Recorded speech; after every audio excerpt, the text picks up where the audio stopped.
नमस्कार साथियों, मानव भूगोल के पिछले वीडियो में हमने विश्व की जनजातियों के बारे में चर्चा करते हुए एस्किमो जनजाति के निवास स्थल, घर, वस्त्र और शिकार के बारे में चर्चा की थी।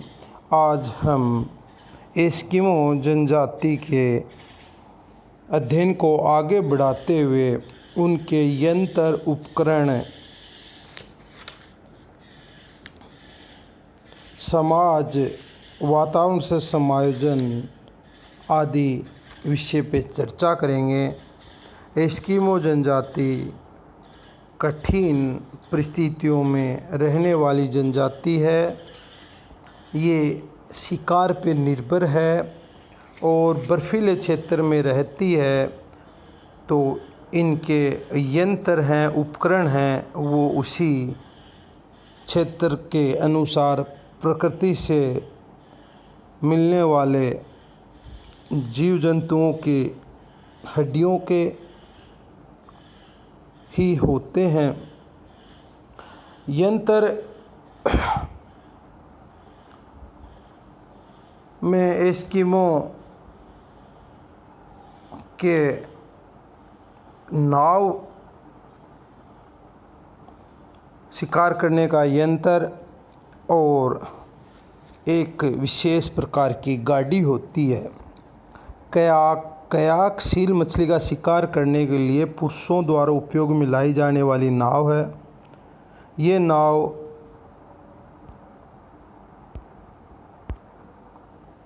5 से 6 मीटर लंबी होती है।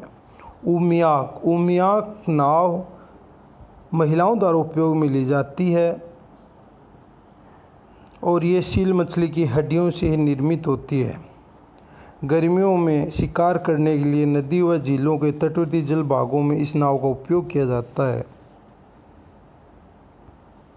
हार्पून, ये हथियार एस्किमो जनजाति का महत्वपूर्ण हथियार है जिसका उपयोग आखेट करने के लिए किया जाता है।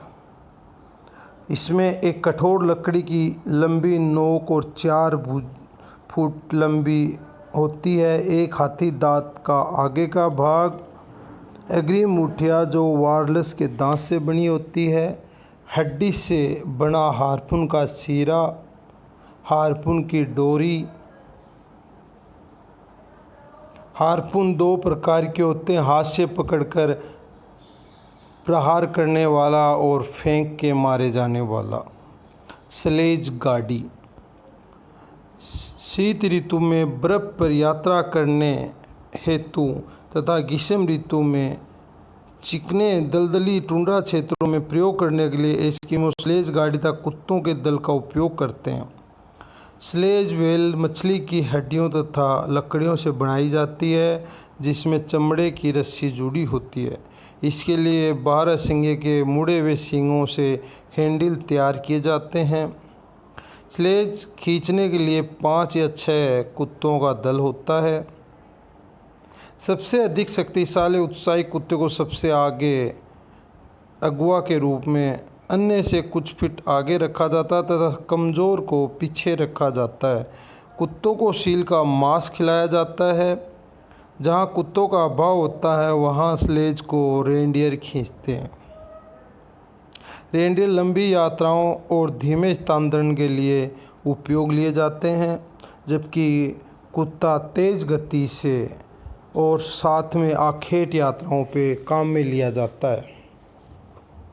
तो ये अपने समय अनुसार कुत्ते और रेनडियर का उपयोग करते हैं।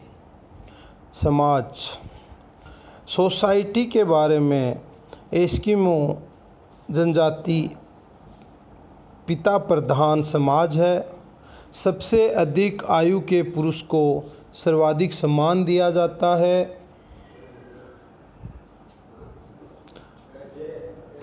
वर्ग पुरुष समूह के बड़े लोगों में सर्वाधिक योग्यता रखने वाला व्यक्ति होता है। यह व्यक्ति उत्सव और समारोह पर अध्यक्षता करता है तथा सदस्यों पर इसका विशेष अधिकार रहता है। मछली पकड़ने के स्थान का चयन, घर बनाने के स्थान का चयन भी यही करता है। और आखेट करने वाले समूहों को विभिन्न दिशाओं में भी वर्त पुरुष ही भेजता है।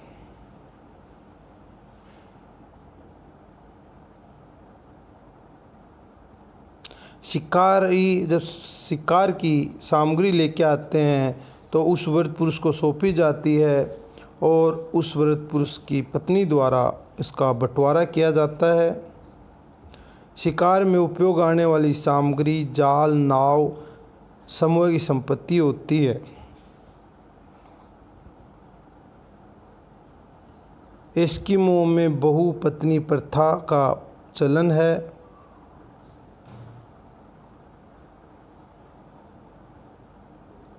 ग्रीष्मकाल में एस्किमो के अनेक दल आपस में मिलकर उत्सव समारोह मनाते हैं।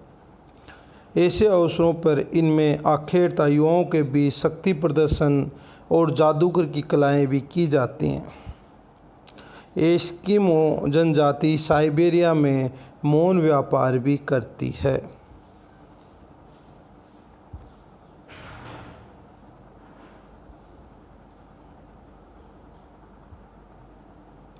वातावरण से समायोजन। अपने प्राकृतिक वातावरण से एस्किमो लोगों का अनुकूलन बहुत ही सुंदर तरीके से किया जाता है। अपने निकट की सामग्री का उपयोग कर गुंबद नुमा हिम निवास इग्लू का निर्माण करते हैं और उसमें चमड़े की दीवार बनाते हुए अंदर से गर्म रखते हैं। स्लेज गाड़ी बनाने में जानवरों की हड्डियों का उपयोग किया जाता है और सूर्य की किरणों के प्रभाव को रोकने के लिए चमड़े की बनी चश्मा, आँखों का कवच का उपयोग किया जाता है। आधुनिक संस्कृति से इनका संबंध। एस्किमो वर्तमान में यूरोपीय वासियों के संपर्क में आने से अपनी जीवन शैली में धीरे धीरे परिवर्तन कर रहे हैं। ये आखेट के साथ साथ अपने आखेट का बेचान सेमूर का व्यापार भी करते हैं।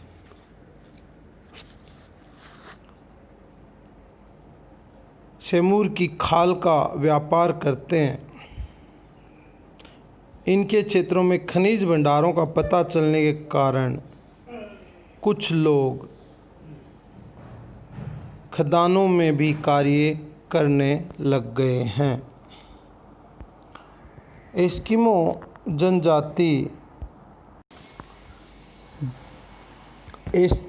जनजाति सबसे कठिन जलवायु टुंड्रा प्रदेश में निवास करने वाली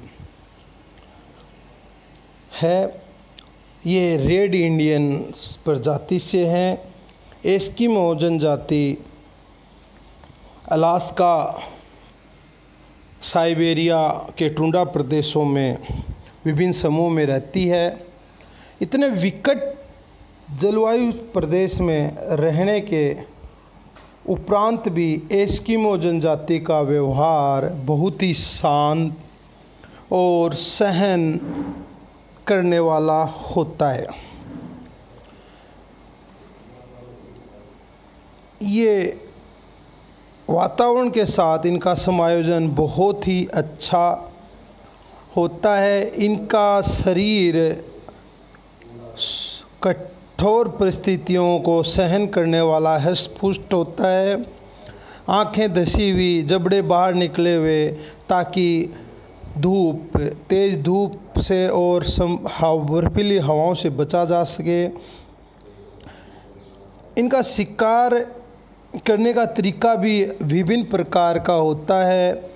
एस्किमो वर्तमान वैज्ञानिक युग से दूर होते हुए भी ये शिकार में जिस प्रकार का मशीनों का उपकरणों का उपयोग करते हैं वो एक विशेष बुद्धि का परिणाम है।